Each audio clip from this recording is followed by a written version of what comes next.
Doctor صاحب آپ ذرا ہمیں ایجوکیٹ کر دیں آپ، کیونکہ ذرا پلیز ذرا آسان لفظوں میں اور آسان اردو میں ایکسپلین کیجیے گا، کیونکہ ہم بڑے خوف زدہ رہتے ہیں آپ سے، کیونکہ آپ کبھی کبھار جھڑکنا شروع کر دیتی ہیں. لیکن اینی ویز آپ یہ سمجھا دیں کہ ایس سی او کا جو یہ سارا سمٹ ہے، اس میں سے ٹھیک ہے we were a member and now we are a member now, پہلے ہم آبزرور تھے تو ایک سٹیٹس تو اپ گریڈ ہو گیا ہمارا، لیکن اس سے ہم اچیو کر کیا سکتے ہیں؟ دیکھیے بات یہ نہیں کہ ہم کیا اچیو کر سکتے ہیں، ایک بات تو یہ ہے کہ اس سال اس کی جو صدارت ہے وہ پاکستان کے پاس ہے اور اس سے پہلے انڈیا کے پاس تھی، اسی لیے یہاں پہ ہوسٹ بھی کیا جا رہا ہے.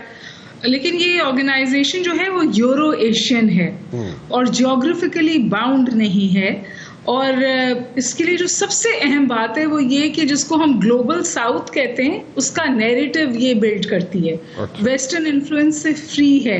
اور کیونکہ اسے رشیا اور چائنا جیسے ممالک ساتھ لائے ہیں، یہ پہلے شنگھائی 5 کے نام سے جانی جاتی تھی، پھر ایکسپینڈ ہو کر اب 10 کنٹریز ہو گئی ہیں اور ڈائیلاگ پارٹنرز بھی ہیں بہت سارے.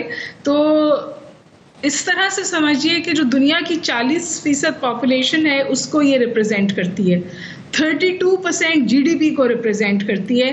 اور اب اگر دنیا میں صف بندیاں ہوں گی اور ویسٹرن آرڈر سے لوگ پریشان ہو رہے ہیں تو ایک آلٹرنیٹیو فورم، ایک alternative access of world order اس طور سے دیکھا جا رہا ہے. کچھ لوگ تو اتنے آگے جاتے ہیں جو کہتے ہیں کہ یہ ایسٹ کا نیٹو بن سکتی ہے، کیونکہ دیکھیے جو نئے ممبرز ہیں نا اس میں ایران ہے، بیلاروس ہے. بیلاروس سینکشنڈ کنٹری ہے امریکہ کی طرف سے اور اس کو ممبرشپ دی ہے رشیا اور چائنا نے.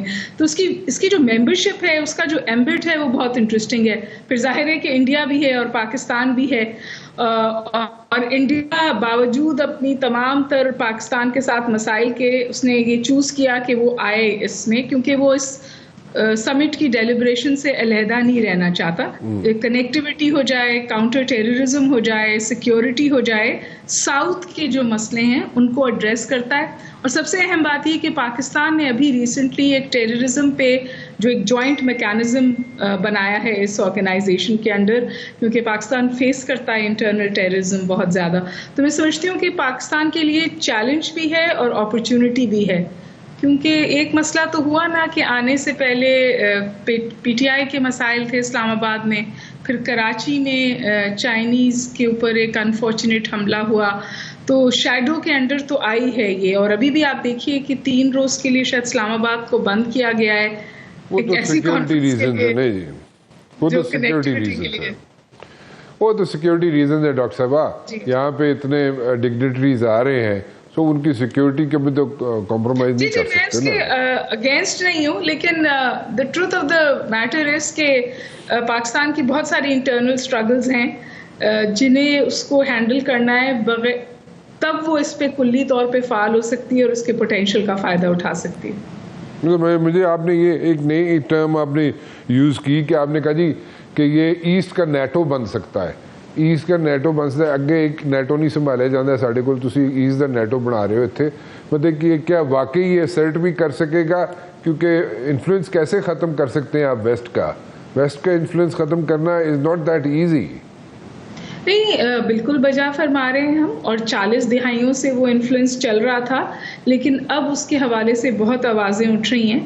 اور بالکل سمجھیے یہ ریپلیکیٹ کرتا ہے in terms of its narrative NATO کو. نیٹو جو ویسٹ میں ظلم ہوتا ہے اس کے حوالے سے بات کرتا ہے، لیکن جو دوسری دنیا میں ظلم ہوتا ہے اس کو گڈ ونگ کرتا ہے. یہ جو ویسٹ میں ظلم ہوتا ہے اس کے حوالے سے بات کرتا ہے، لیکن وہ رشیا کو اس نے کبھی سمجھیے کرٹیسائز نہیں کیا یا رشیا پہ کوئی اسٹیٹمنٹ نہیں دیا جو اس نے یوکرین پہ چڑھائی کی، بلکہ کرائمیا کے بعد تو کوئی اسٹیٹمنٹ ہی نہیں آیا اس آرگنائزیشن کی طرف سے.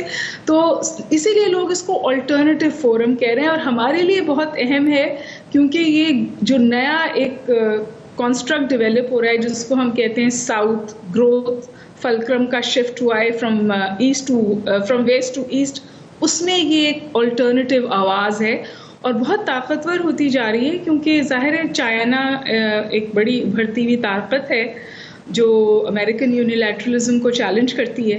تو اس کو اس طور بھی دیکھا جا رہا ہے.